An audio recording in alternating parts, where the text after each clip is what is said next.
എല്ലാവർക്കും നമ്മുടെ ഇന്നത്തെ ക്ലാസ്സിലേക്ക് സ്വാഗതം. ഇന്ന് നാം പഠിക്കാൻ പോകുന്നത് ഇക്വേഷൻ ഓഫ് എ സർക്കിൾ, അതായത് വൃത്തത്തിന്റെ സമവാക്യം. അപ്പോൾ വളരെ പ്രധാനപ്പെട്ട ഒരു ഭാഗമാണിത്. പരീക്ഷയ്ക്ക് എപ്പോഴും ചോദ്യങ്ങൾ ചോദിക്കുന്ന ഒരു ഭാഗമാണിത്. നാം കഴിഞ്ഞ ക്ലാസ്സുകളായിട്ട് ഇപ്പോൾ ഒരു ലൈൻ, ആ ലൈനിന്റെ ഏതെങ്കിലും രണ്ട് ബിന്ദുക്കൾ പോയിന്റുകൾ, ആ പോയിന്റുകളുടെ കോർഡിനേറ്റ്സ് അറിഞ്ഞു കഴിഞ്ഞാൽ ആ ലൈനിന്റെ ഇക്വേഷൻ ആണ് കണ്ടുപിടിക്കുക എന്ന് നമ്മൾ പഠിച്ചു കഴിഞ്ഞു അല്ലേ. അപ്പോൾ അതുപോലെ തന്നെ നമുക്കിപ്പോൾ ഒരു പോയിന്റ്, ഇപ്പോൾ ഏതെങ്കിലും ഒരു പോയിന്റ്, ആ പോയിന്റ് നമുക്ക് റേഡിയസ് അറിയാമെങ്കിൽ ആ പോയിന്റ് കേന്ദ്രമാക്കിയിട്ട് നമുക്ക് എന്ത് വരയ്ക്കാൻ അറിയാം? സർക്കിൾ വരയ്ക്കാൻ അറിയാം അല്ലേ. ആ റേഡിയസ് എടുത്തുകൊണ്ട് നമുക്കൊരു സർക്കിൾ വരയ്ക്കാൻ പറ്റും. ഇപ്പം നമുക്ക് ഈ പോയിന്റിന്റെ കോർഡിനേറ്റ്സ് അറിയാമെന്ന് വിചാരിക്കുക. ഇതിന്റെ കോർഡിനേറ്റ്സ് അറിയാം, അതുപോലെ തന്നെ നാം എടുത്ത റേഡിയസ്, അതിന്റെ റേഡിയസ് എത്രയാണെന്നും അറിയാം. അങ്ങനെയാണെങ്കിൽ ഈ സർക്കിളിന്റെ ഇക്വേഷൻ നമുക്ക് കണ്ടുപിടിക്കാൻ പറ്റും. ഇതാണ് ഇന്ന് നാം പഠിക്കാൻ പോകുന്നത്.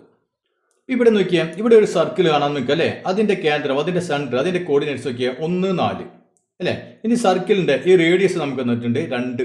ഇനി നമുക്ക് ഈ സർക്കിളിന്റെ, നമ്മൾ ലൈനിന്റെ കാര്യത്തിൽ ചെയ്തല്ലോ, അതേപോലെ തന്നെ ഈ സർക്കിളിന്റെ ഇക്വേഷൻ നമുക്ക് കണ്ടുപിടിക്കാൻ പറ്റുമോ? ഇതാണ് നമ്മൾ നോക്കുന്നത്. അപ്പോൾ ഇക്വേഷൻ കണ്ടുപിടിക്കാൻ നമ്മൾ പറഞ്ഞാൽ, നമ്മൾ നേരത്തെ പറഞ്ഞല്ലേ, അതായത് ഏത് പോയിന്റ് എടുത്താലും അതിൽ എക്സ് കോർഡിനേറ്റും വൈ കോർഡിനേറ്റും തമ്മിലുള്ള ബന്ധം അല്ലേ. അപ്പോൾ അത് നമുക്ക് കണ്ടുപിടിക്കാൻ പറ്റും എന്നാണ് നമ്മളിപ്പോൾ നോക്കാൻ പോകുന്നത്. അപ്പോൾ നമുക്കറിയാം ഇത് സെന്റർ അല്ലേ. അപ്പോൾ ഈ സർക്കിളിൽ നമ്മൾ ഏത് പോയിന്റ് എടുത്താലും ഈ വൃത്തത്തിന്റെ കേന്ദ്രവും ആ പോയിന്റ് തമ്മിലുള്ള ഡിസ്റ്റൻസ് എന്തായിരിക്കും? സെയിം ആയിരിക്കും അല്ലേ. അപ്പോൾ ഇവിടെ 2 ആണെങ്കിൽ ഏത് പോയിന്റ് എടുത്താലും നമുക്ക് എന്ത് തന്നെ ആയിരിക്കും? ഈ ഡിസ്റ്റൻസ്, ഈ അകലം 2 തന്നെ ആയിരിക്കും അല്ലേ. അങ്ങനെയാണെങ്കിൽ നമുക്ക് ഈ പോയിന്റ്, ഇവിടെ ഞാനൊരു പോയിന്റ് എടുത്തു, അതിന്റെ കോർഡിനേറ്റ്സ് എക്സും വൈ ആണ് അതിന്റെ കോർഡിനേറ്റ്. അപ്പോൾ നമുക്കറിയാം ഈ ഡിസ്റ്റൻസ് അല്ലേ, ഈ ആരം റേഡിയസ് 2 ആണെന്ന് അറിയാം. അങ്ങനെയാണെങ്കിൽ ഈ ഡിസ്റ്റൻസ് എത്രയാണ്? 2 ആണ് അല്ലേ. അപ്പോൾ നമുക്ക് രണ്ട് പോയിന്റുകൾ തമ്മിലുള്ള ഡിസ്റ്റൻസ് എങ്ങനെ കണ്ടുപിടിക്കാമെന്ന് അറിയാം അല്ലേ. എങ്ങനെയാണ് നമ്മൾ കണ്ടുപിടിക്കുക? റൂട്ട് ഓഫ് എന്താണ് ഡിസ്റ്റൻസ് കണ്ടുപിടിക്കാനുള്ള ഇക്വേഷൻ? x2 മൈനസ് x1 അല്ലേ whole square plus y2 minus y1 whole square. ഇതാണ് ഡിസ്റ്റൻസ് കണ്ടുപിടിക്കാനുള്ള ഇക്വേഷൻ അല്ലേ. Equal to distance. ഇതാണ് ഡിസ്റ്റൻസ്. അതായത് ഡിസ്റ്റൻസ് കണ്ടുപിടിക്കാൻ എന്ത് ചെയ്യണം? ഏതിന്റെ റൂട്ട് കാണണം? x2 minus x1 whole square plus y2 minus y1 whole square അല്ലേ. അതിന്റെ റൂട്ട് നമ്മൾ കണ്ടുപിടിക്കണം ഡിസ്റ്റൻസ് കാണണമെങ്കിൽ. അപ്പൊ ഞാൻ ഇവിടെ ഇത് റൂട്ട് ഒഴിവാക്കുകയാണെങ്കിലോ, അതായത് നോക്കിയേ, x2 മൈനസ് x1 അല്ലേ, x1 whole square plus y2 minus y1 whole square. ഇവിടുത്തെ റൂട്ട് ഒഴിവാക്കി കഴിഞ്ഞാൽ ഇവിടെ എന്ത് വരും? ഡിസ്റ്റൻസിന്റെ സ്ക്വയർ വരും അല്ലേ. ഡിസ്റ്റൻസിന്റെ സ്ക്വയർ വരും. അതായത് ഇവിടെ നോക്കിയാൽ ഇപ്പോൾ റൂട്ട് 4 ഈക്വൽ ടു എ അല്ലേ. അങ്ങനെയാണെങ്കിൽ എ സ്ക്വയർ എന്തായിരിക്കും? എ സ്ക്വയർ എന്ന് പറഞ്ഞാൽ എന്താവും? ഇതിൻ്റെ സ്ക്വയർ അല്ലേ. ഇതിൻ്റെ റൂട്ട് 4ന്റെ സ്ക്വയർ എന്ന് പറഞ്ഞാൽ എത്രയാണ്? 4 അല്ലേ. അപ്പോൾ ഇവിടെ നോക്കിയാൽ, ഇവിടെ നമ്മൾ റൂട്ട് കളഞ്ഞപ്പോൾ ഇവിടെ സ്ക്വയർ ഇടും, ശരിയല്ലേ? ഓക്കെ. അപ്പോൾ അതേ രൂപത്തിൽ ഇവിടെ ഞാൻ നോക്കിയാൽ റൂട്ട് കളഞ്ഞു. അങ്ങനെയാണെങ്കിൽ ഇവിടെ ഡിസ്റ്റൻസിന് സ്ക്വയർ വന്നു അല്ലേ. സ്ക്വയർ വന്നു. അപ്പോൾ ഡിസ്റ്റൻസിൻ്റെ സ്ക്വയർ കിട്ടാൻ എന്ത് ചെയ്താൽ മതി? ഇതിൻ്റെ റൂട്ട് ഒഴിവാക്കി കഴിഞ്ഞാൽ നമുക്ക് ഡിസ്റ്റൻസിൻ്റെ സ്ക്വയർ കിട്ടും. ഓക്കെ. ഇനി നമുക്ക് ഇവിടെ നോക്കിയാൽ, ഇവിടെ x2 അല്ലേ, y2ന് പകരം എക്സും വൈയും അല്ലേ. അപ്പോൾ ഇപ്പോൾ തമ്മിൽ ഡിസ്റ്റൻസ് എങ്ങനെ കാണാം? നമുക്ക് x മൈനസ് 1 അല്ലേ. അപ്പോൾ x മൈനസ് 1 ഹോൾ സ്ക്വയർ ഇതേപോലെ അല്ലേ, plus y minus 4 whole square equal to ഡിസ്റ്റൻസിന്റെ സ്ക്വയർ അല്ലേ. ഡിസ്റ്റൻസിന്റെ സ്ക്വയർ. അപ്പോൾ എന്ത് വരും? ഇവിടെ ഡിസ്റ്റൻസ് എത്രയാണ്? 2 ആണെന്ന് പറഞ്ഞിട്ടുണ്ട് അല്ലേ. അപ്പോൾ അതിന്റെ സ്ക്വയർ. അപ്പോൾ അത് നമുക്കറിയാം a minus B whole square അല്ലേ. അപ്പോൾ a square minus 2ab plus B square അല്ലേ. a minus B whole square. അപ്പോൾ a സ്ക്വയർ അതായത് എക്സ് സ്ക്വയർ മൈനസ്, അതെല്ലാവർക്കും അറിയാമല്ലോ, a square minus 2ab plus B square അല്ലേ. അപ്പോൾ അതേ രൂപത്തിൽ ഇവിടെ നോക്കിയാൽ x square minus 2ab 2 into x into 1 അതായത് 2x പ്ലസ് ബി സ്ക്വയർ ഇവിടെ 1ന്റെ സ്ക്വയർ. ഇത് കഴിഞ്ഞു അല്ലേ. Plus y minus 4 whole square, ഇവിടെയും a minus B whole square തന്നെ. അപ്പോൾ a സ്ക്വയർ അതായത് y square minus 2ab 2 into a എന്ന് പറഞ്ഞാൽ എത്രയാണ്? y ഇൻറ്റു 4 അല്ലേ. അതായത് എത്ര വരും? 2 ഇൻറ്റു 4 8y. ഓക്കെ, 8y അല്ലേ. പ്ലസ് ബീൻ്റെ സ്ക്വയർ, ബി എന്ന് പറഞ്ഞാൽ 4ന്റെ സ്ക്വയർ 16 ഈക്വൽ ടു 2ന്റെ സ്ക്വയർ 4.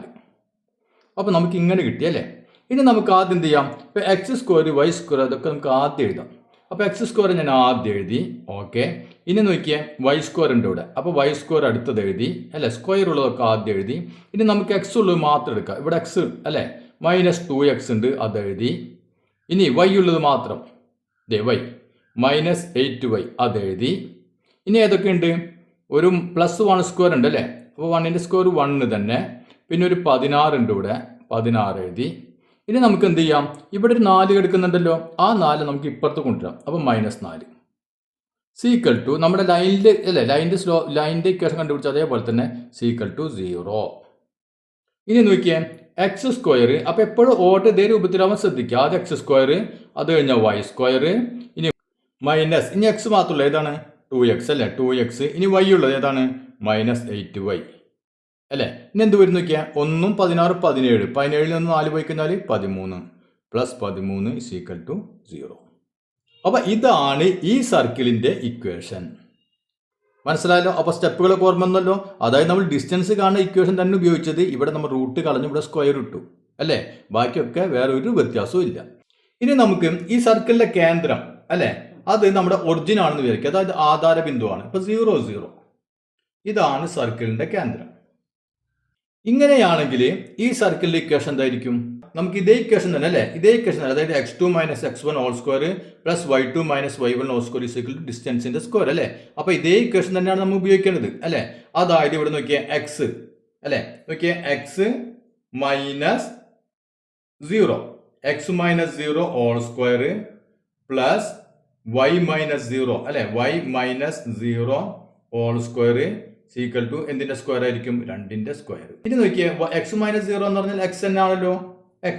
അപ്പൊ x സ്ക്വയർ + y - 0 y തന്നെ അല്ലേ, y സ്ക്വയർ = 2ന്റെ സ്ക്വയർ 4. കേട്ടോ? അപ്പൊ ഇവിടെ നോക്കിയേ ഈ ഒറിജിൻ അല്ലേ, ഈ വൃത്തത്തിന്റെ കേന്ദ്രം ആധാരബിന്ദു അതായത് ഒറിജിൻ ആയപ്പോൾ, അതായത് 0 0 ആയപ്പോൾ ഈ സർക്കിളിന്റെ ഇക്വേഷൻ എന്താ കിട്ടിയത്? നമുക്ക് x² + y² = 4. 4 എന്ന് പറഞ്ഞാൽ ഇതിന്റെ സ്ക്വയർ അല്ലെ, റേഡിയസിന്റെ സ്ക്വയർ. അപ്പൊ എപ്പോഴും ശ്രദ്ധിക്കുക, അതായത് ഈ സർക്കിളിന്റെ കേന്ദ്രം ഒറിജിൻ ആണെങ്കിൽ ഇക്വേഷൻ എപ്പോഴും എന്തായിരിക്കും? x² + y². കാരണം മറ്റേത് 0 ആണ് അല്ലെ, അപ്പോൾ ക്യാൻസൽ ആയി പോയി. x² + y² = 4. 4 എന്ന് പറഞ്ഞാൽ റേഡിയസിന്റെ സ്ക്വയർ ആയിരിക്കും. പോയിന്റ് മനസ്സിലായല്ലോ? അതായത് ഇവിടെ നമുക്ക് പോയിന്റ് 0 0യും 0 0യും പിന്നെ ഇവിടെ xy ആണെങ്കിൽ അല്ലെ, അതായത് വൃത്തത്തിന്റെ കേന്ദ്രം 0 0 ആണെങ്കിൽ ഉടനടി നമുക്ക് എന്ത് എഴുതാം? ഇതിന്റെ സർക്കിളിന്റെ ഈ ഇക്വേഷൻ എന്തായിരിക്കും? x² + y² = എന്തിന്റെ സ്ക്വയർ? റേഡിയസിന്റെ സ്ക്വയർ. മനസ്സിലായില്ലേ? അപ്പൊ ഇവിടെ 4 കിട്ടാൻ കാരണം 2ന്റെ സ്ക്വയർ. ഇവിടെ 1 ആണെങ്കിലോ ഇവിടെ എന്ത് വരും? = 1 അല്ലെ, 1ന്റെ സ്ക്വയർ 1. ഇവിടെ 5 ആണെങ്കിലോ 5ന്റെ സ്ക്വയർ അല്ലെ, x² + y² = 5ന്റെ സ്ക്വയർ 25. മനസ്സിലായില്ലേ? അപ്പൊ അത് നമുക്ക് വളരെ പെട്ടെന്ന് കണ്ടുപിടിക്കാൻ പറ്റും. എങ്ങനെയാണെങ്കിൽ വൃത്തത്തിന്റെ കേന്ദ്രം ഒറിജിൻ ആണെങ്കിൽ നമുക്ക് ഈ ഇക്വേഷൻ ഉപയോഗിച്ചാൽ മതി. x² + y² = r². ഇനി വൃത്തത്തിന്റെ കേന്ദ്രം ഒറിജിൻ അല്ല, നമ്മൾ നേരത്തെ പറഞ്ഞ പോലെ ഇപ്പൊ 2 1 1 2 അല്ലെങ്കിൽ 3 2 അങ്ങനെയാണെന്ന് വിചാരിക്കുക. അപ്പൊ അതിന് നമുക്ക് എയും ബിന്ന് കൊടുക്കാം. അങ്ങനെ കൊടുക്കുകയാണെങ്കിൽ ഇതേ സാധനം തന്നെ അല്ലേ, ഇത് തന്നെ. ഇതിൽ നമുക്ക് എന്ത് ചെയ്യാം? 1നും 4നും പകരം എയും ബിന്നും കൊടുക്കാം അല്ലേ. അപ്പൊ നമുക്ക് x - a കണ്ട, x - a whole square + y - 4 അല്ലേ, അതിന് പകരം നമുക്ക് y - b എന്ന് എഴുതാം. y - b ഹോൾ സ്ക്വയർ = എന്തായിരിക്കും? 2 സ്ക്വയർ, അതായത് റേഡിയസിന്റെ സ്ക്വയർ. അപ്പൊ നമുക്ക് ഇങ്ങനെ വേണമെങ്കിൽ എഴുതാം. അപ്പൊ ഇത്രയും ഭാഗങ്ങൾ ക്ലിയർ ആയല്ലോ. നമുക്ക് ടെക്സ്റ്റ് ബുക്കിലെ പേജ് നമ്പർ 253 ചോദ്യങ്ങൾ ആദ്യം നമുക്കൊന്ന് ചെയ്തു നോക്കാം. അപ്പൊ നമ്മുടെ ഒന്നാമത്തെ ചോദ്യം, find the equation of the circle with centre at the origin and the radius 5. Write the coordinates of 8 points on this circle. എന്താണ് പറഞ്ഞിട്ടുള്ളത്? ഈ സർക്കിളിന്റെ കേന്ദ്രം അല്ലെ, കേന്ദ്രം എന്ന് പറയുന്നത് എന്താണ്? ആധാരബിന്ദുവാണ്, അതായത് ഒറിജിൻ ആണ് അല്ലെ. അതായത് ഇതിന്റെ കോർഡിനേറ്റ് എന്താണ്? 0 0 അല്ലെ. ഓക്കെ, പിന്നെ നമുക്ക് റേഡിയസ് തന്നിട്ടുണ്ട്, ആരം തന്നിട്ടുണ്ട് 5 അല്ലെ. അപ്പൊ 2 കാര്യങ്ങൾ പറഞ്ഞിട്ടുണ്ട്. ഒന്ന്, ഈ സർക്കിളിന്റെ കേന്ദ്രം എന്ന് പറയുന്നത് ഒറിജിൻ ആണ് അല്ലെ, അതായത് 0 0 ആണ്. ഇതിന്റെ റേഡിയസ് 5 ആണ്. ഓക്കെ, അങ്ങനെയാണെങ്കിൽ എന്തൊക്കെ കണ്ടുപിടിക്കണം? നമ്മൾ ഇതിന്റെ സമവാക്യം അല്ലെ, ഇതിന്റെ ഇക്വേഷൻ നമ്മൾ കണ്ടുപിടിക്കണം. ഒന്നാമത്തെ ചോദ്യം. അപ്പൊ ഞാൻ ഇതിന് തൊട്ട് മുമ്പ് പറഞ്ഞു നിർത്തി, ഇതിൻ്റെ സർക്കിളിൻ്റെ കേന്ദ്രം 0 0 ആണെങ്കിൽ, അതായത് ഒറിജിൻ ആണെങ്കിൽ, അങ്ങനെ ചോദ്യം വന്നു കഴിഞ്ഞാൽ ഉടനടി എന്ത് ചെയ്യാം? വേറെ ഒന്നും നോക്കണ്ട, എക്സ് സ്ക്വയർ അല്ലേ, x square plus y square, ഇതിൻ്റെ ഇക്വേഷനാണ് x square plus y square is equal to റേഡിയസിൻ്റെ സ്ക്വയർ. മനസ്സിലായല്ലോ? അപ്പോൾ ഇവിടെ 0 0 ആണെങ്കിൽ, അതായത് ആധാരബിന്ദു ആണെങ്കിൽ, സർക്കിളിൻ്റെ കേന്ദ്രം ആധാരബിന്ദു ആണെങ്കിൽ വേറെ ഒന്നും ആലോചിക്കേണ്ട, x square plus y square is equal to r square. ഇതാണ് നമ്മുടെ ഇക്വേഷൻ അല്ലേ. അതായത് നോക്കിയാൽ x square plus y square equal to r, radius എത്രയാണ്? 5 സ്ക്വയർ. മനസ്സിലായല്ലോ? അപ്പോൾ x square plus y square equal to 25. മനസ്സിലായല്ലോ? ഇനി നമുക്ക് നോക്കിയാൽ ഇവിടെ 0 0ക്ക് പകരം അല്ലേ, അതായത് ആധാരബിന്ദുവിന് വരെ ഇപ്പോൾ എയും ബി ആണെന്ന് വിചാരിക്കാം, എ ബി. ഇവിടെ പോയിന്റ് ഇപ്പോൾ 1 2 അല്ലെങ്കിൽ 2 4 ഏതെങ്കിലും പോയിന്റ് ആയിക്കട്ടെ, അതാണ് നമ്മുടെ സർക്കിളിന്റെ കേന്ദ്രം അല്ലേ. അതുപോലെ തന്നെ വേറെ ഇവിടുത്തെ പോയിന്റ് ഇപ്പോൾ നമുക്ക് ഒരു എക്സ് വൈ ആണെന്ന് വിചാരിക്കാം, എക്സ് വൈ, ഇതാണ് ഇവിടുത്തെ പോയിന്റ്. അപ്പോൾ ഇവിടെ സർക്കിളിന്റെ കേന്ദ്രം ഒറിജിൻ അല്ല അല്ലേ, അതായത് 0 0 അല്ലെങ്കിൽ അത് വേറെ കോർഡിനേറ്റ്സ് ആണെങ്കിൽ നമ്മൾ ഏത് ഇക്വേഷൻ ഉപയോഗിക്കുക? X minus a whole square അല്ലേ, ഡിസ്റ്റൻസിന്റെ ഇക്വേഷൻ. അതായത് x minus a whole square plus y minus b അല്ലേ, y minus B whole square equal to എന്തായിരിക്കും? ഇവിടുത്തെ റേഡിയസ് അല്ലേ, റേഡിയസിന്റെ സ്ക്വയർ, ആർ സ്ക്വയർ അല്ലേ. നമ്മുടെ ഇക്വേഷൻ നമുക്കറിയാം, ഡിസ്റ്റൻസിന്റെ ഇക്വേഷൻ എന്ന് പറഞ്ഞാൽ ഇവിടെ റൂട്ട് വരും അല്ലേ, റൂട്ട് ഓഫ് എന്ന് പറഞ്ഞിട്ട് വരും, ഇവിടെ ഡിസ്റ്റൻസ് മാത്രം ഉണ്ടാവുള്ളൂ അല്ലേ. അപ്പോൾ നമ്മൾ റൂട്ട് കളഞ്ഞിട്ട് ഇവിടെ എന്ത് ചെയ്തു?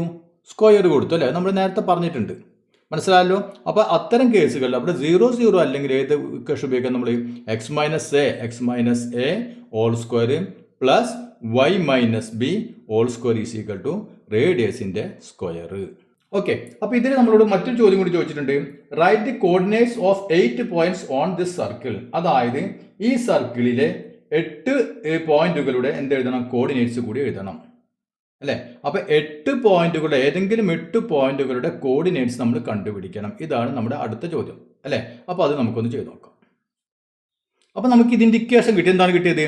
X square plus y square equal to 25. ഇതാണ് ഈ സർക്കിളിൻ്റെ ഇക്വേഷൻ നമുക്ക് കിട്ടിയത് അല്ലേ. അപ്പോൾ നമുക്ക് നോക്കിയാൽ 2 തരത്തിൽ ചെയ്യാൻ പറ്റും. ഒന്നുകിൽ നമ്മൾ ഇക്വേഷൻ നോക്കിയാൽ x square plus y square equal to 25. ഇതാണ് ഇക്വേഷൻ അല്ലേ. അതായത് ഈ സർക്കിളിലെ ഏത് പോയിന്റും ഏത് ബിന്ദു എടുത്താലും ഏത് ബിന്ദുവിന്റെ കോർഡിനേറ്റ് എന്തായിരിക്കണം? ഈ സമവാക്യം സാറ്റിസ്ഫൈ ചെയ്യണം അല്ലേ. ഈ സമവാക്യം അനുസരിച്ചായിരിക്കും പോവുക. അപ്പോൾ എക്സ് സ്ക്വയറും വൈ സ്ക്വയറും കൂടി കൂട്ടിക്കഴിഞ്ഞാൽ നമുക്ക് 25 കിട്ടണം. ക്ലിയർ ആയല്ലോ? അങ്ങനെയാണെങ്കിൽ നമുക്ക് നോക്കിയാൽ 2 സംഖ്യകളുടെ സ്ക്വയറുകൾ തമ്മിൽ കൂട്ടിക്കഴിഞ്ഞാൽ 25 എപ്പോഴൊക്കെയാണ് നമുക്ക് കിട്ടുക? ഇപ്പോൾ നമുക്കറിയാം 1 സ്ക്വയർ എന്ന് പറഞ്ഞാൽ 1, 2ന്റെ സ്ക്വയർ 4, 3ന്റെ സ്ക്വയർ 9, 4ന്റെ സ്ക്വയർ 16, 5ന്റെ സ്ക്വയർ 25. ഓക്കെ, അപ്പോൾ ഇതിൻ്റെ സ്ക്വയറും ഇതിൻ്റെ സ്ക്വയർ 2 സ്ക്വയറുകൾ തമ്മിൽ കൂട്ടിക്കഴിഞ്ഞാൽ 25 കിട്ടപ്പോഴാണ് ഓക്കെ 9ഉം 16ഉം അല്ലേ. 9ഉം 16ഉം കൂടി കൂട്ടിക്കഴിഞ്ഞാൽ നമുക്ക് 25 കിട്ടും. അതായത് 3ന്റെ സ്ക്വയറും 4ന്റെ സ്ക്വയറും കൂടി കൂട്ടിക്കഴിഞ്ഞാൽ നമുക്ക് എന്ത് കിട്ടും? 25 കിട്ടും. ഓക്കെ, അപ്പോൾ ഇതാണ് ഇക്വേഷൻ അല്ലേ. ഇക്വേഷൻ നമ്മുടെ സർക്കിളിൻ്റെ ഇക്വേഷനാണ് ഇപ്പോൾ എഴുതിയിട്ടുള്ളത്. ഓക്കെ, ഇനി നമുക്ക് x square plus y square പരം എന്ത് കൊടുക്കാം? 3 സ്ക്വയർ പ്ലസ് 4 സ്ക്വയർ. അപ്പോൾ 3 square plus 4 square equal to 25. ശരിയാണല്ലോ? അപ്പോൾ എക്സിന് 3 കൊടുത്തു, വൈക്ക് 4 കൊടുക്കുമ്പോൾ 3 square plus 4 square equal to 25. കറക്റ്റാണ് അല്ലേ. ഓക്കെ, അങ്ങനെയാണെങ്കിൽ നമുക്ക് എന്ത് കിട്ടി? എക്സിൻ്റെ വില 3, വൈയുടെ വില 4. അപ്പോൾ ഇതിൽ അടുത്തൊരു പോയിന്റ് കിട്ടി. എന്ത്? എക്സിൻ്റെ വില 3, വൈയുടെ വില 4. അപ്പോൾ ഇനി നോക്കിയാൽ 3ന്റെ സ്ക്വയർ എന്ന് പറഞ്ഞാൽ 9 ആണ് അല്ലേ. 9 പ്ലസ് 4ന്റെ സ്ക്വയർ 16 ഈക്വൽ ടു 25. അല്ലെ, എങ്ങനെയാണ് നമുക്ക് കിട്ടുന്നത്? ഓക്കെ, ഇനി നിങ്ങൾക്ക് ഇവിടെ 3 4 നമ്മൾ എടുത്തു. ഇനി ഞാനിവിടെ 3 എടുത്തു, -4 എടുത്തു. ഇവിടെ നോക്കിയാൽ ഞാൻ -4 എടുക്കാമെന്ന് വിചാരിക്കുക. -4ന്റെ സ്ക്വയർ എത്ര എണ്ണമാണ്? -4ന്റെ സ്ക്വയറും -4 × -4 അല്ലേ, ഏതിൻ്റെയും സ്ക്വയർ പോസിറ്റീവ് അല്ലേ. അപ്പം -4 എടുത്താലും അതിൻ്റെ സ്ക്വയർ പോസിറ്റീവ് 16 തന്നെയാണ് കിട്ടുക അല്ലേ. അപ്പം എനിക്ക് എന്ത് കൊടുക്കാം? 3ഉം കൊടുക്കാം, -4 കൊടുക്കാം അല്ലേ. അപ്പം അടുത്തത് കിട്ടി 3 -4. ക്ലിയർ ആയില്ലേ? 3ന്റെ സ്ക്വയർ എന്ന് പറഞ്ഞാൽ 9, -4ന്റെ സ്ക്വയറും എത്രയാണ്? പോസിറ്റീവ് 16 തന്നെയാണ്. അപ്പോഴും നമുക്ക് 9 + 16 25 കിട്ടി. ഇനി നേരെ തിരിച്ച് ഞാൻ നോക്കിയാൽ -3ഉം കൊടുത്തു, 4ഉം കൊടുത്തു. ഇതിന് വാല്യൂ. അപ്പം -3ന്റെ സ്ക്വയർ എത്ര വരും? -3ന്റെ സ്ക്വയർ 9 തന്നെ അല്ലേ? 4ന്റെ സ്ക്വയറാ 16. അപ്പം എന്ത് വന്നു? -3ഉം 4ഉം അങ്ങനെയും ഒരു പോയിന്റ് കിട്ടും നമുക്ക്. ക്ലിയർ ആവുണ്ടല്ലോ? ഓക്കെ. ഇനി ഞാൻ 2 നെഗറ്റീവ് കൊടുത്തു. അപ്പം എന്ത് വരും? -3ന്റെ സ്ക്വയർ അല്ലേ? -3ന്റെ സ്ക്വയർ എത്രയാണ്? 9. -4ന്റെ സ്ക്വയർ എത്രയാണ്? 16. അപ്പോഴും നമുക്ക് രണ്ടും കൂട്ടിക്കഴിഞ്ഞാൽ 25 കിട്ടും. അപ്പോഴും കിട്ടും നമുക്ക് അല്ലേ? അപ്പോൾ എക്സിന് -3ഉം വൈക്ക് -4ഉം നമുക്ക് കൊടുക്കാം. അപ്പോൾ അത് ക്ലിയർ ആയില്ലേ? അതായത് ഇപ്പോൾ ഒരു പോയിന്റ് ഇവിടെ വരാണെങ്കിൽ അടുത്ത പോയിന്റ് ഇതേപോലെ ഇപ്പുറത്ത് ഇവിടെ വരും, അടുത്ത പോയിന്റിന്റെ അടിയിൽ വരും, അടുത്ത പോയിന്റ് ഇവിടെ വരും. കണ്ടില്ലേ? ഇങ്ങനെ 4 സ്ഥലത്തായിട്ട് പോയിന്റുകൾ വരും. നമുക്ക് 8 എണ്ണം ചെയ്യണം അല്ലേ? ഇനി നമുക്ക് വേണമെങ്കിൽ എന്ത് ചെയ്യാം? ഇതിന്റെ ഓർഡർ ഒന്ന് മാറ്റിയിട്ട് കൊടുക്കുകയും ചെയ്യാം. അപ്പോൾ നമ്മൾ 3, 4 അല്ലേ കൊടുത്തത്? അതിന് പകരം എന്ത് കൊടുക്കാം? 4, 3 എന്ന് കൊടുക്കാം. അപ്പോൾ 4, 3 എന്ന് പറഞ്ഞാൽ വേറെ പോയിന്റായി മാറി അല്ലേ? വേറെ പോയിന്റ് നമുക്ക് കിട്ടാം. അതേപോലെ എന്ത് ചെയ്യാം? 4, -3 കൊടുക്കാം അല്ലേ? അപ്പൊ നോക്കി ഇതിന്റെ ഈ ഭാഗത്ത് വേറെ പോയിന്റ് കിട്ടി. ഇനി നമുക്ക് എന്ത് ചെയ്യാം? ഇനി നമുക്ക് നോക്കിയാൽ -4, 3 എന്ന് കൊടുക്കാം അല്ലേ? അതുപോലെ തന്നെ -4, -3 അല്ലെ? ഇങ്ങനെയും കൊടുക്കാം. അപ്പോൾ നമുക്ക് വേറെ പോയിന്റ് ഇവിടെ കിട്ടി. അങ്ങനെ നമുക്ക് 8 പോയിന്റ് നമുക്ക് വളരെ എളുപ്പത്തിൽ കണ്ടുപിടിക്കാൻ പറ്റും. ഇനി ഇങ്ങനെ ചെയ്യാതെ 4 പോയിന്റ് നമുക്ക് വേറെ മാർഗത്തിൽ എളുപ്പം കണ്ടുപിടിക്കാൻ പറ്റും. എങ്ങനെയാണ്? ഈ ഡിസ്റ്റൻസ് 5 ആണെന്ന് പറഞ്ഞിട്ടുണ്ടല്ലോ. ഇത് 0, 0 അല്ലെ? ഒറിജിൻ. അപ്പൊ ഇത് 5. ഇവിടെ നിങ്ങളുടെ 5 ആയില്ലേ? അപ്പൊ എക്സ് കോർഡിനേറ്റ് എത്ര വരും ഇവിടെ? 5ഉം വൈ കോർഡിനേറ്റ് 0ഉം അല്ലെ? അപ്പൊ ഈ പോയിന്റിന്റെ കോർഡിനേറ്റ്സ് ഇവിടെ നിങ്ങളുടെ 5 അല്ലേ? അപ്പൊ 5, 0 എന്ന് കിട്ടി അല്ലെ? ഇവിടത്തെ കോർഡിനേറ്റ്. അങ്ങനെയാണെങ്കിൽ ഇതേ ഡിസ്റ്റൻസ് അല്ല ഇങ്ങോട്ടും വരാം, ഓപ്പോസിറ്റ് അല്ലെ? അങ്ങനെയാണെങ്കിൽ ഇവിടുത്തെ കോർഡിനേറ്റ് എന്തായിരിക്കും? ഇവിടുത്തെ എക്സ് കോർഡിനേറ്റ് 5 എന്നുള്ളത് ഇത് 0, 0 ആണ്. ഇങ്ങോട്ട് വരുമ്പോൾ -5 അല്ലെ? അപ്പൊ -5, 0 ഇങ്ങനെ നമുക്ക് കിട്ടും. ക്ലിയർ ആയില്ലേ? ഇനി നോക്കിയേ മുകളിലേക്ക്. റേഡിയസ് അല്ലേ? ഇത് 5 ആണെങ്കിൽ ഇവിടെയും 5 തന്നെ വരില്ലേ? അതുപോലെ തന്നെ അടിയിലേക്ക് 5 തന്നെ ഉണ്ടാവില്ലേ? ഓക്കെ. അപ്പൊ ഇവിടെ നോക്കിയാൽ ഇപ്പോൾ വൈ കോർഡിനേറ്റ് 5 ആയി അല്ലേ? Y coordinate. എക്സ് കോർഡിനേറ്റോ 0. അപ്പൊ ഇവിടുത്തെ പോയിന്റ് എന്തായിരിക്കും? 0, 5 അല്ലെ? X coordinate 0, y coordinate 5. ഇനി ഇവിടെ ഇവിടെ ആണെങ്കിൽ എന്ത് വരും? എക്സ് കോർഡിനേറ്റ് എന്താണ്? 0 അല്ലെ? വൈ കോർഡിനേറ്റോ -i അല്ലെ? -5. അപ്പൊ ഇങ്ങനെ നമുക്ക് എളുപ്പത്തിൽ 4 പോയിന്റുകൾ വേറെ കണ്ടുപിടിക്കാനും പറ്റും. അപ്പൊ നിങ്ങൾക്ക് ഏതാണ് എളുപ്പമുള്ള മാർഗം അതേ രൂപത്തിൽ ചെയ്യാം അല്ലെ? 8 എണ്ണം ചോദിക്കുകയാണെങ്കിൽ എന്ത് ചെയ്യണം? ഇതേ രൂപത്തിൽ തന്നെ ചെയ്യാം. അതല്ലെങ്കിൽ 4 എണ്ണം ചോദിക്കുകയാണെങ്കിൽ നമുക്ക് ഈ രൂപത്തിൽ ചെയ്യാം, അതല്ലെങ്കിൽ ഈ രൂപത്തിൽ ചെയ്യാം. മനസ്സിലായല്ലോ? ഓക്കെ. ഇനി നമുക്ക് രണ്ടാമത്തെ ചോദ്യം ചെയ്ത് നോക്കാം. A circle is drawn with the line joining 2, 3 and 4, 7 as diameter. What are the coordinates of the center of this circle? എന്താണ് ചോദ്യം? 2, 3, 4, 7 അല്ലെ? എന്നീ 2 പോയിന്റുകൾ യോജിപ്പിച്ച് വരയ്ക്കുന്ന വര എന്താണ്? ഈ സർക്കിളിന്റെ വ്യാസമാണ് അല്ലെ? ഡയമീറ്റർ ആണ്. അങ്ങനെയാണെങ്കിൽ ആദ്യം എന്താ നമ്മൾ കണ്ടുപിടിക്കണം? ഈ സർക്കിളിന്റെ കേന്ദ്രം അല്ലെ? അതായത് സെന്ററിന്റെ കോർഡിനേറ്റ്സ് നമ്മൾ കണ്ടുപിടിക്കണം. ഇതിന്റെ കോർഡിനേറ്റ്സ് നമ്മൾ കണ്ടുപിടിക്കണം. നമുക്ക് വളരെ എളുപ്പം ചെയ്യാൻ പറ്റും അല്ലേ? ഇപ്പൊ നമുക്ക് നോക്കിയാൽ ഈ പോയിന്റ് നമുക്ക് വേണമെങ്കിൽ AB എന്ന് കൊടുക്കാം. AB. അങ്ങനെയാണെങ്കിൽ ഈ സെന്റർ ഇത് ഡയമീറ്റർ എന്ന് പറഞ്ഞിട്ടുണ്ട് അല്ലെ? വ്യാസമാണ് അല്ലെ? അപ്പൊ വ്യാസമാണെങ്കിൽ ഇതിന്റെ ഈ സർക്കിളിലെ കേന്ദ്രം എവിടെ വരും? ഇതിന്റെ മിഡ് പോയിന്റ് ആയിരിക്കും അല്ലെ? മിഡ് പോയിന്റ് അല്ലെ കേന്ദ്രമായിട്ട് വരാ. അപ്പൊ നമുക്ക് എന്ത് കണ്ടുപിടിച്ചാൽ മതി? Mid point of AB. ABനെ മിഡ് പോയിന്റ് കണ്ടുപിടിച്ചാൽ മതി അല്ലെ? അപ്പൊ നമുക്ക് നോക്കിയാൽ മിഡ് പോയിന്റ് മധ്യബിന്ദു ഓഫ് AB. ABയുടെ മധ്യബിന്ദു എന്ത് കിട്ടും നമുക്ക്? മിഡ് പോയിന്റ് കണ്ടുപിടിക്കാൻ അറിയാലോ. എന്താണ് ഇക്വേഷൻ? x1 + x2 എന്ന് എഴുതണ്ടല്ലോ. x1 + x2 അതൊക്കെ എല്ലാവർക്കും ഓർമ്മയിലുണ്ട് അല്ലെ? y2 പിന്നെ y കോർഡിനേറ്റ് എന്ത് വരും? y1 + y2/2 അല്ലെ? ഇതാണ് നമ്മുടെ മിഡ് പോയിന്റ് കണ്ടുപിടിക്കാനുള്ള ഇക്വേഷൻ. അപ്പോൾ നമുക്ക് മിഡ് പോയിന്റ് എന്ന് പറയുന്നത് എന്താണ്? സർക്കിളിന്റെ ഇവിടുത്തെ സെന്റർ ആയി വരുന്നത് അല്ലെ? വൃത്തത്തിന്റെ കേന്ദ്രമാണ് വരുന്നത് അല്ലെ? അപ്പൊ നമുക്ക് എന്ത് എഴുതാം? സർക്കിളിന്റെ സെന്റർ അല്ലെ? അപ്പൊ centre of circle equal to എന്ത് വരും? x1 + x2 അല്ലെ? 2 + 4. അപ്പൊ 2 + 4/2. പിന്നെയോ y കോർഡിനേറ്റ് എന്ത് വരും? 3 + 7 അല്ലെ? 3 + 7/2. ഇതാണ് നമ്മുടെ സർക്കിളിന്റെ സെന്റർ ആയിട്ട് വരാം. അതായത് നോക്കിയേ 2 + 4 എന്ന് പറഞ്ഞാൽ 6, 6/2 3.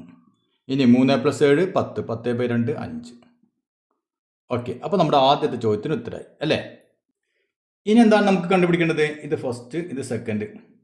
സർക്കിളിന്റെ റേഡിയസ് എത്രയാണ് അല്ലേ? അപ്പോൾ റേഡിയസ് നോക്കിയാൽ ഇവിടെ നമുക്ക് പോയിന്റ് കിട്ടി 3, 5. അപ്പോൾ ഇവിടെ 3, 5 എന്ന് കിട്ടി. ഇനി സർക്കിളിന്റെ റേഡിയസ് കണ്ടുപിടിക്കാം അല്ലേ? റേഡിയസ് കണ്ടുപിടിക്കാൻ എന്ത് മതി? ഇത് ഇവ തമ്മിലുള്ള ഡിസ്റ്റൻസ് കണ്ടുപിടിച്ചാൽ പോരെ? അപ്പോൾ നമുക്ക് റേഡിയസ് കിട്ടിയില്ലേ? ഓക്കെ. അപ്പോൾ ഇവിടെ നിൽക്കുക ഏത് പോയിന്റൊക്കെയാണ് 3, 5 പിന്നെ 4, 7 അല്ലേ? അവ തമ്മിലുള്ള ഡിസ്റ്റൻസ് കണ്ടുപിടിച്ചാൽ മതി അല്ലേ? അപ്പോൾ ഓക്കെ. അപ്പോൾ ഡിസ്റ്റൻസ് എന്ത് വരും? ഇക്വേഷൻ അറിയാലോ. ഇക്വേഷനൊക്കെ ഇനി വീണ്ടും വീണ്ടും എപ്പോഴും എഴുതണം. ഓക്കെ, അതൊക്കെ എപ്പോഴും ഓർമ്മയിൽ വേണം അല്ലേ? √(x2 - x1) whole square plus y2 - y1 whole square അല്ലേ? ഇതാണ് നമ്മുടെ ഡിസ്റ്റൻസ് കണ്ടുപിടിക്കാനുള്ള ഇക്വേഷൻ. അപ്പോൾ എന്ത് വരും ഇവിടെ? ഈക്വൽ ടു √(x2) അല്ലേ? അപ്പോൾ 4 - 3 whole square plus 7 - 5 whole square 7 - 5 whole square. ഇപ്പം എന്ത് കിട്ടി? അല്ലേ? 4 - 3 1. അപ്പോൾ 1ന്റെ സ്ക്വയർ പ്ലസ് 7 5 പോയാൽ 2 2ന്റെ സ്ക്വയർ ഈക്വൽ ടു √1ന്റെ സ്ക്വയർ 1 പ്ലസ് 2ന്റെ സ്ക്വയർ 4. അപ്പോൾ √1 + 4 ഈക്വൽ ടു 5 അല്ലേ? അപ്പോൾ ഡിസ്റ്റൻസ് എന്ന് പറഞ്ഞാൽ എന്ത് പറഞ്ഞാണ്? അതായത് റേഡിയസ് അല്ലേ? ഈ അകലമാണ് റേഡിയസ്. അപ്പോൾ നമുക്ക് റേഡിയസ് കിട്ടി എത്രയാണ്? 5. അപ്പോൾ അടുത്ത ചോദ്യത്തിന് ഉത്തരമായി. ഇനി നമുക്കതിലെ മൂന്നാമത്തെ ചോദ്യം എന്താണ്? ഇക്വേഷൻ കണ്ടുപിടിക്കണം അല്ലേ? ഇക്വേഷൻ കണ്ടുപിടിക്കണം. Write the equation of the circle. സർക്കിളിന്റെ ഇക്വേഷൻ കണ്ടുപിടിക്കണം. അപ്പോൾ നമുക്ക് സർക്കിളിന്റെ ഇക്വേഷൻ അറിയാലോ. എന്താണ് നമ്മൾ നേരത്തെ പറഞ്ഞിട്ടല്ലേ? അതായത് x - a whole square plus y - b whole square equal to r square. അതായത് നമ്മുടെ സർക്കിളിൽ ഏതെങ്കിലും പോയിന്റ്, ഈ പോയിന്റ് എടുത്ത് വിചാരിക്കാം. ഇത് ഞാനിപ്പോൾ എക്സും വൈ ആക്കി എടുത്തു. ഏത് പോയിന്റ്? ഈ പോയിന്റ് അല്ലേ? ഇനി ഈ പോയിന്റ് നമുക്ക് നോക്കിയാൽ ഈ സർക്കിളിന്റെ കേന്ദ്രം എന്താണ്? എയും ബിയും. അങ്ങനെയാണെങ്കിൽ ഈ സർക്കിളിന്റെ ഇക്വേഷൻ എന്താ വരും? എക്സ് അല്ലേ? Circle equation x - a whole square plus y - b whole square is equal to r square അല്ലേ? ഇത് നമുക്ക് കിട്ടും. അപ്പോൾ ഇവിടെ നോക്കിയാൽ x - a എന്ന് പറഞ്ഞാൽ എത്രയാണ്? 3. അപ്പോൾ x - 3 whole square plus y - ബിക്ക് എത്രയാണ് കിടക്കുന്നത്? 5. y - b അതായത് y - 5 whole square is equal to r square. Radius അല്ലേ? റേഡിയസ് നമുക്ക് എത്രയാണ്? നമ്മൾ കണ്ടുപിടിച്ചിട്ടുണ്ടല്ലേ? √5. അപ്പോൾ √5ന്റെ സ്ക്വയർ. ഇനി ഇവിടെ നോക്കിയാൽ x - 3 ഹോൾ സ്ക്വയർ അല്ലേ? a - b whole square. അത് നമുക്കറിയാലോ. a - b whole square is equal to a square minus 2ab plus b square അല്ലേ? അപ്പോൾ അതുപോലെ ഇവിടെ എന്ത് വരും? x square minus 2ab 2 into x into 3. അപ്പോൾ 2 into 3 6 6 into x 6x plus ഇതിൻ്റെ സ്ക്വയർ അല്ലേ? 9. അപ്പോൾ x square minus 6x plus 9 എന്ന് കിട്ടിയത് പ്ലസ് y - 5 ഹോൾ സ്ക്വയർ അല്ലേ? ഇതും എന്താണ്? a - b ഹോൾ സ്ക്വയർ തന്നെ നമ്മൾ തൊട്ട് മുമ്പ് ചെയ്തിട്ടുണ്ട് അല്ലേ? അപ്പോൾ ഇവിടെ a - b ഹോൾ സ്ക്വയർ വെച്ച് ഇതും ചെയ്യാം. അപ്പോൾ എന്ത് വരും? y സ്ക്വയർ മൈനസ്, ഇവിടെ മൈനസ് ആയതുകൊണ്ട് മൈനസ് 2 ഇൻറ്റു y ഇൻറ്റു 5 അല്ലേ? 2 ഇൻറ്റു 5 10. അപ്പോൾ 10y പിന്നെയോ പ്ലസ് ഇതിൻ്റെ സ്ക്വയർ 25 ഈക്വൽ ടു √5ന്റെ സ്ക്വയർ അല്ലേ? √5ന്റെ സ്ക്വയർ എത്രയാണ്? √25 √25 പറഞ്ഞാൽ 5 അല്ലേ? അപ്പോൾ നമ്മൾ ആദ്യം പറഞ്ഞിട്ട് സ്ക്വയറും റൂട്ടും വന്നു കഴിഞ്ഞാൽ 2 ക്യാൻസൽ ആയി പോയി, ബാക്കി 5. ഇനി എന്ത് വേണം? ഇവിടെ നമ്മൾ x സ്ക്വയറും y സ്ക്വയർ ആദ്യം എഴുതണം അല്ലേ? അപ്പോൾ x സ്ക്വയർ എഴുതി ആദ്യം, പിന്നെ y square plus y square എഴുതി. ഇനി എന്ത് ചെയ്യണം? ആദ്യം അടുത്ത x മാത്രമേ നോക്കിയാൽ മൈനസ് 6x അതെഴുതി. ഇനി y നെഗറ്റീവ് 10y അതെഴുതി. ഇനി നോക്കി ഇവിടെ ഒരു 9 ഉണ്ടല്ലോ, പ്ലസ് 9. പിന്നെ ഇവിടെ 25 ഉണ്ടല്ലോ, പ്ലസ് 25. പിന്നെ എന്ത് വേണം? ഈ 5 ഇപ്പുറത്തുള്ള നമ്മൾ ഇപ്പുറത്ത് കൊണ്ടുവരാം, മൈനസ് 5 ഈക്വൽ ടു 0. പിന്നെ നോക്കിയാൽ x square plus y square. അപ്പോൾ ആദ്യം എപ്പോഴും ഈ ഓർഡർ കീപ്പ് ചെയ്യാൻ നോക്കാം. ആദ്യം x സ്ക്വയർ പിന്നെ y സ്ക്വയർ പിന്നെ x മാത്രം അല്ലേ? Minus 6x minus 10y. ഇനി ഇവിടെ നോക്കിയാൽ 9ഉം 25ഉം 34. 34ൽ നിന്ന് 5 കുറച്ചാൽ 29 അല്ലേ? അപ്പോൾ പ്ലസ് 29 ഈക്വൽ ടു 0. ഇതാണ് ഈ സർക്കിളിൻ്റെ ഇക്വേഷൻ. അപ്പോൾ ഇത് മനസ്സിലായല്ലോ. ഇനി നമുക്ക് 2 ചോദ്യങ്ങൾ കൂടിയുണ്ട്, നമുക്ക് അടുത്ത ക്ലാസ്സിൽ ചെയ്യാം.